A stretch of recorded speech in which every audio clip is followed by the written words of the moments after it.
Bem-vindos ao podcast Dentro da Lei, Fora da Curva, o podcast oficial da Academia do Direito de Trânsito. Eu sou Wagner Oliveira, advogado, especialista e professor de Direito de Trânsito da Academia do Direito de Trânsito. E eu sou Elaine Nassif, professora de Marketing Digital da Academia do Direito de Trânsito. Seja muito bem-vindo ao nosso segundo episódio do nosso podcast. Hoje nós vamos falar sobre um tema muito polêmico. Eu tenho certeza que todos vocês vão gostar muito desse assunto. E esse assunto vai rodar muito nos grupos de WhatsApp por aí, hein, Wagner? Com certeza, porque é um tema controvertido, porque nós temos duas formas de analisá-lo, né? Uma com base no processo administrativo de trânsito e a outra com base nos processos judiciais. Então, eu acho que vai dar bastante comentário, sim. Porque nós temos como telespectadores, ouvintes, seguidores, temos tanto pessoas que trabalham exclusivamente com a área administrativa, que trabalham com recursos administrativos, só que o nosso grande público são os advogados, né? E às vezes causa essa divergência de opiniões aí quando esse assunto entra em pauta. Principalmente porque ele tem uma normatização, e essa normatização, muitas vezes, ela não funciona no judiciário. O magistrado ele pode perfeitamente entender contrário àquilo que está nessa normatização. Vamos falar sobre o tema? Bom, vamos deixar de mistério, né? Vamos falar logo qual que é o tema de hoje, que está todo mundo ansioso aí. E olha só, deixa eu trazer uma informação aqui para vocês, que eu me lembrei agora. Dentro do nosso blog da Academia do Direito de Trânsito, um dos artigos mais lidos de todos os artigos que nós temos lá é sobre esse tema, sobre o auto de infração. Então, nós resolvemos trazer esse tema hoje aqui também, porque ele é muito importante, tanto para quem trabalha administrativamente, quanto para quem trabalha com as ações judiciais, né, Wagner? Exatamente, o auto de infração de trânsito, a peça que nasce juntamente com a constatação da infração. Bom, então eu já vou começar com uma pergunta que eu vejo muito por aí, muita gente comentando, não é, pode, não pode, tá certo, tá errado. O auto de infração, ele tem lá os requisitos dele de preenchimento, que inclusive é o artigo que a gente tem lá da academia. Mas aí existe aquela dificuldade de quem está fazendo a análise do auto de infração quando existe um erro ali, né? Por exemplo, um erro no nome da pessoa. Vamos dar um exemplo aqui. O Wagner, por exemplo. O Wagner é com V. Se o agente de trânsito for fazer uma multa ali para você e colocar com W, muita gente escreve com W, né? E colocar Wagner com W. E daí? Esse auto de infração pode ser cancelado ou não? Olha, então, vamos lá. Para a gente começar a entender o que é o auto de infração, a gente tem que começar a definir, trazer qual é o conceito do auto de infração de trânsito. Então, eu tenho até uma colinha aqui, que eu vou me valer dela para a gente começar a discutir sobre o auto de infração. Minha colinha é essa daqui, ó. O livro de infrações de trânsito sob a ótica do defensor de condutores. Aliás, Elaine, você viu aqui que o semáforo do livro do auto de infrações de trânsito sob a ótica do defensor de condutores está ao contrário? Eu vi, pouca gente percebeu isso daí, mas eu percebi. Já quando a gente fez, eu já percebi, né? E eu perguntei pro Wagner, falei, Wagner, é essa capa mesmo? E aí, o que você me explicou, Wagner? Olha só, pessoal, se você tem esse livro aqui e você não prestou atenção, presta atenção aqui, ó. O semáforo, ele está invertido, ele está com a bolinha vermelha para baixo, e a bola, e o sinal vermelho no semáforo original, ele é para cima, e o sinal verde que está aqui em cima, ele é aqui embaixo, tá? Por que a gente fez isso? Porque quando a gente fez esse livro aqui, nós pensamos no seguinte, esse livro ele tem que representar uma análise voltada especificamente para a defesa do condutor e não uma análise com a visão da administração pública. Então, a gente ia pensar ao contrário do que pensa a administração pública. E aí nós decidimos por inverter o semáforo aqui. Então, se você não percebeu, fica aí, ó, perceba lá no teu livro, ele vai estar ao contrário, e é essa a explicação, tá, pessoal? Muita gente acabou perguntando pra gente na época, Sim, né? na época que a gente lançou, algumas pessoas vieram perguntar, o livro saiu com a capa errada, né? Tá invertido o semáforo. Não tá invertido, tá? Isso foi proposital. É para mostrar que a gente pensa diferente da administração pública. Mas vamos lá, vou para minha cola, tá? Tá bom, vamos Já botei lá. meu óculos aqui. Botei, é bom de falar, né? Já botei meu óculos aqui, vamos lá. Ó, o auto de infração de trânsito, ele é a peça inaugural e principal do processo administrativo para imposição de penalidade de multa, e não só de multa, né? Ela vai gerar suspensão, vai gerar cassação, vai gerar perda da carteira provisória, devendo estar revestido de requisitos essenciais à sua validade, que efetivem os princípios constitucionais que o norteiam: publicidade, ampla defesa, contraditório e obediência das formas. Beleza, mas não ficou muito claro. Então, olha só, eu vou dar uma continuidade aqui na minha colinha e vou ler mais um detalhe aqui para vocês. E sendo uma peça informativa, não poderá... Ó, agora o detalhe, tá? Vamos lá no detalhe. Não poderá conter rasuras, emendas, uso de corretivos, não pode ter qualquer tipo de adulteração, o seu preenchimento se dará com letra legível, preferencialmente com caneta esferográfica e tinta preta ou azul. Isso daqui é uma regra que está contida lá no Manual Brasileiro de Fiscalização de Trânsito. Então, o que a gente pode interpretar? Se ele tem que estar preenchido sem ter rasuras, emendas, corretivos ou qualquer tipo de adulteração, e ele tem que estar sempre com letra legível, a gente pode interpretar da seguinte forma. A rasura, ela vai comprometer o auto de infração. A rasura, ela compromete o auto de infração. Só que ela compromete de duas formas e de duas análises muito específicas. Veja, para a administração pública, como eu tenho o Manual Brasileiro de Fiscalização de Trânsito, falando que, o que é o Manual Brasileiro de Fiscalização de Trânsito? Ele traça uma conduta uniforme da fiscalização em âmbito nacional. Ou seja, o agente fiscalizador que ele está fiscalizando aqui no Paraná, ele tem que seguir essas regras.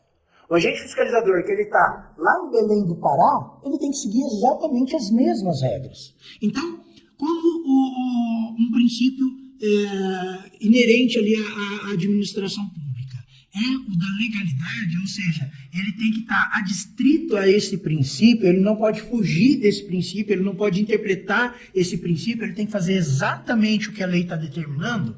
Se nós temos o Código de Trânsito Brasileiro e o Manual Brasileiro de Fiscalização de Trânsito, falando que rasura, ela não pode estar ali presente no auto de infração de trânsito, no processo administrativo eu posso alegar, sim, que existe um erro ali de preenchimento, existe um erro ali no auto de infração e que esse de auto de infração ele é questionável e aí por força do artigo 281, parágrafo 1º do Código de Trânsito Brasileiro, nós vamos ter ali o auto de infração inconsistente. Então, o que é inconsistência do auto de infração? É quando ele não obedece o requisito do princípio das formas. Ele não obedece à formalidade que tem que ter no auto de infração. Então, se o meu nome ele é com V, se os meus documentos são todos com V, se na minha carteira de habilitação está escrito com V, essa questão pode sim ser questionada no âmbito administrativo. E aí, com base em tudo isso que eu argumentei do princípio da legalidade, a administração pública ela pode sim promover o cancelamento desse auto de infração. Agora, eu vou te perguntar o seguinte, agora vamos fazer uma análise no âmbito judicial, tá? No âmbito judicial. Vamos imaginar que eu cometi uma infração de trânsito, e essa infração de trânsito ela vai causar a suspensão ou cassação da minha carteira de habilitação. Tá? Vamos imaginar o seguinte, eu caí no artigo 162, inciso 2 do Código de Trânsito Brasileiro. Dirigir o veículo com a carteira de habilitação suspensa. Maravilha. Então foi feito um auto de infração do artigo 162, inciso 2. O que esse auto de infração vai originar? Além da penalidade de multa. Vamos ver se você sabe. A cassação da sua CNH. A cassação da minha CNH por conta do artigo 263, inciso 1 do Código de Trânsito Brasileiro. Vai cassar a minha carteira de habilitação. Muito bem. Agora, se no administrativo eu tenho a possibilidade de trazer esse argumento como inconsistência do auto de infração, no âmbito judicial não. No âmbito judicial não tem como trazer essa alegação. Sabe por quê? Porque a materialidade do auto de infração e a finalidade principal do auto de infração, que é trazer uma punição, ela também tem que ser observada na esfera judicial. E é isso que o magistrado vai falar. Então, eu vou te fazer uma pergunta. Vamos imaginar que você é o advogado e você está argumentando que o auto de infração está rasurado, está com letra feia, alguma coisa assim. Eu vou te fazer uma pergunta e você vai entender qual é a diferença para o âmbito judicial. Tá? Eu sou o magistrado. Vou perguntar assim. Doutor Elaine, em que esse erro de preencher ali com Wagner em vez de V, preencher em Wagner com W, mudou o fato de que ele dirigiu com a carteira de habilitação suspensa? Não mudou em nada, né? Porque todo o restante ali das informações são suas. Ah, então olha só. Se eu posso, no âmbito administrativo, trazer essa alegação, e essa alegação, ela tem até uma força para causar a nulidade do auto de infração, o mesmo não se aplica na esfera judicial. Se o erro que está ali no auto de infração não tiver uma força suficiente para, pelo menos, trazer uma dúvida sobre o ato praticado pelo condutor, esse auto de infração vai se manter intacto. O juiz não vai cancelar esse auto de infração. Entendeu a diferença? Então, no administrativo nós temos ali, olha, segundo o Manual Brasileiro de Fiscalização, não pode ter rasura, não pode ter erro, não pode ter nada. E você errou, tá aqui, ó. Então ele está seguindo o princípio da legalidade, teria que cancelar. Agora, na justiça não é assim. Na justiça, o auto de infração, se ele não estiver realmente trazendo um problema, uma dúvida, e essa dúvida for forte a respeito de quem praticou a infração e da materialidade da infração cometida, se não causar dúvida, ele não vai ser cancelado. Entendeu? Agora, olha só. Vamos pensar um pouco a mais na questão do auto de infração. Vamos pensar na questão da legibilidade do auto de infração que eu falei aqui. Porque quando a gente fala de rasura ou um erro, é muito fácil da gente constatar. Né? Tem o erro ali, eu verifiquei. Mas um detalhe, a gente está falando do nome. O erro no nome da pessoa. Sim, foi só ali no nome. Vamos inverter? Vamos fazer o seguinte, ó. Eu sou o agente de trânsito agora e eu vou fazer uma multa para você. Que infração que você geralmente comete? Nenhuma. Tá, vamos imaginar o seguinte, ó. Você cometeu uma infração por avanço de sinal vermelho. Não, muito fácil essa daí. Vamos de embriaguez. Você caiu numa blitz de lei seca, você estava embriagada. Tá? Para quem não sabe, a Elaine gosta de tomar um bom vinho. Toda reunião com empresários que ela faz, ela toma o frisante dela. Né? E aí, vamos imaginar que você caiu numa blitz de lei seca. Certo. O agente de trânsito, quando ele foi fazer o preenchimento do teu nome, Elaine não é CIF. Presta atenção. Ele acertou o teu nome. Ele colocou certo o teu nome. Mas ele errou a numeração do registro da tua carteira nacional de habilitação. Aí eu já não vou saber dizer. Aí eu já fiquei na dúvida, porque o meu nome está correto. Tá. E daí? Então, aí sim o auto de infração está totalmente prejudicial. Por quê? Porque quando você colocar esse número do RENASH lá no sistema do Detran e buscar informações sobre aquele condutor, ele não vai localizar porque o número está errado. ele não vai localizar. Não, ele pode até localizar, mas ele não vai localizar quem? O meu nome. Pode ser uma outra pessoa, né? Exatamente. Então, olha só. Ele errou o nome, mas ele acertou todo o restante. Não tem erro ali, um erro formal tão grave assim. Que foi o que a gente colocou no primeiro momento. Mas nesse segundo momento, eu não estou errando o nome. No segundo momento, eu estou errando o número do registro. E o número do registro, se eu colocar ele ali no banco de dados, ele vai cair em outra pessoa. Então, veja só, esse erro, sim, ele é forte o suficiente para causar nulidade, tanto na esfera judicial quanto na administrativa. Entendi. Então, aí que está a questão da materialidade. Então, a gente tem que interpretar dessa forma. Porque muita gente fica me cobrando sobre isso daí. Mas eu aleguei erro na esfera judicial e o juiz falou que não estava nem aí. Não é que ele não está nem aí, é que não causou uma dúvida suficiente a ponto de colocar ali a ilegalidade do auto de infração. Wagner, uma outra situação que a gente tem percebido é que a maior parte dos autos de infração hoje eles são feitos de forma eletrônica, né? Então, nesse caso da forma eletrônica, não existe nenhuma forma de erro no auto de infração ou existe? Excelente pergunta. Excelente pergunta. Vamos lá. Existe sim. Existe sim. Apesar de a maioria dos autos de infração hoje, você coloca ali o dado da placa, ele já busca toda a informação do veículo, colocou ali o número do registro, busca toda a informação do condutor. Alguns autos de infração que são lavrados hoje, e principalmente acompanhando a notificação da infração, eles têm alguns requisitos que ocasionam ali essa nulidade do processo administrativo, tanto na esfera judicial quanto na esfera administrativa. Tá?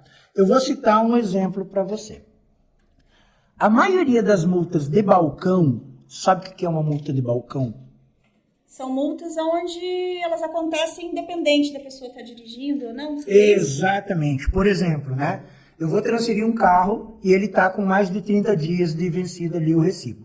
Quando eu der o andamento lá no meu despachante, eu der o andamento dele e ele cair lá no sistema que já tem mais de 30 dias da data da compra, eu vou pagar uma multa de transferir o veículo com mais de 30 dias. Tá?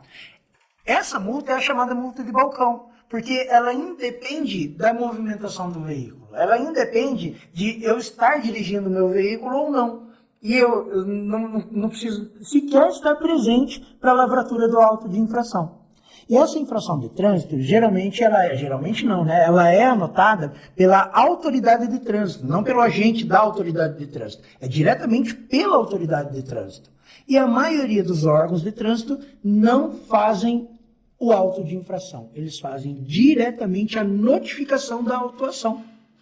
Então, mesmo sendo feito de forma eletrônica, é uma outra modalidade, mesmo sendo constatado ali dentro do órgão de trânsito, mesmo sendo feito lavrado pela própria autoridade de trânsito, ele sequer possui o auto de infração, ele já vai direto para a notificação. E aí é causa de nulidade por quê? Porque o nascedouro da notificação de autuação é justamente o auto de infração. Tá? Aliás, né, uma coisa aqui que a gente tem que parar de confundir. O que é autuação e o que é auto de infração? Auto de infração é essa peça inaugural, essa peça que nasce com a constatação da infração. A autuação é diferente. A autuação são três momentos distintos. É a constatação da infração, a lavratura do auto de infração e a notificação da autuação. Esses três momentos, eles distinguem o que é uma autuação. Essas três em conjunto. Entendeu? Então, olha só. Se eu não tenho o auto de infração, eu não posso ter diretamente a notificação de autuação. Ô Wagner, isso é uma regra? Eles não fazem mesmo esse auto de infração? Não é uma regra. Alguns órgãos de trânsito não praticam, órgãos de trânsito que já têm um sistema um sistema informatizado, mas adaptado, eles fazem o auto de infração. Sim. Então se eu estiver lá defendendo o meu cliente e for essa multa de balcão, eu posso fazer um pedido para o órgão de trânsito me apresentar o auto de infração. E se ele não me apresentar esse auto de infração, eu posso pedir o cancelamento. Se ele te der essa informação de que não existe o auto de infração por ser essa multa de balcão, ali já tem uma ilegalidade, um vício insanável, porque nós temos a previsão do auto de infração no artigo 280 do Código de Trânsito Brasileiro. Perfeito. Isso daí eu consigo administrativamente ou só judicialmente? Não, o pedido ele é sempre na esfera administrativa. O pedido ele pode ser por requerimento, o pedido ele pode ser, muitas vezes o próprio órgão de trânsito já disponibiliza no seu sítio eletrônico, né, no site, ele já disponibiliza essas informações. Alguns você tem que entrar pelo SEI, que é o sistema informatizado que nós temos na maioria dos órgãos de trânsito aderindo, você pode fazer o pedido pelo SEI, e se ele não disponibiliza, alguns até por e-mail eles admitem, e se o órgão de trânsito não tiver disponibilizado nenhuma forma eletrônica, aí não tem jeito, tem que ser um requerimento protocolado diretamente no órgão de trânsito. Detalhe, ele tem 15 dias para te fornecer essa informação. Entendi. Nossa, muito legal essas informações. Você vê, ó, um auto de infração, tem mais coisas, né? A gente não consegue trazer tudo aqui no podcast, mas é um assunto muito bom de se trazer mais detalhadamente, né? O auto de infração. Se for conversar só sobre o auto de infração, requisitos de validade, tem muita coisa que a gente pode discutir. Daria para fazer 2, 3 podcasts falando só sobre requisitos de validade. Agora, posso te lançar um desafio? Vamos fazer o 3º episódio com base no auto de infração, mas trazendo ele para uma outra seara. Qual? Vou te fazer uma pergunta, e aí eu acho que todo mundo vai se fazer essa pergunta também. Eu posso discutir o auto de infração de trânsito na penalidade de suspensão ou cassação da carteira de habilitação? Nossa, esse tema já foi bem discutido também entre os alunos, hein? Nossa, é um tema bem complicado, porque o Detran geralmente se nega, né? O Detran, vou até mais longe, tá? O auto de infração de trânsito, a autuação foi feita pela Polícia Rodoviária Federal. E a suspensão, quem está aplicando é o Detran. O que o Detran geralmente afirma? Ele fala que, como não foi ele quem fez, né, constatou a infração ali, ele não pode julgar. Ele teria um momento, né, ali para questionar ali. Eu acho que essa é a resposta mais padrão que nós temos, né? Agora, em sede de suspensão ou cassação da carteira de habilitação, não é mais o momento de discutir o auto de infração de trânsito. Exatamente. Então, vou te lançar esse desafio. Vamos fazer o nosso terceiro episódio do podcast falando sobre auto de infração de trânsito, mas na seara da suspensão ou da cassação da carteira de dirigir. Inclusive, tem um artigo no blog também com esse tema lá. Então, para quem já quiser se adiantar e já procurar lá para se informar, tem um artigo. Já é um artigo bem antigo, né, nosso, da academia. Tá lá no blog. Falando justamente sobre isso. Falando justamente sobre isso.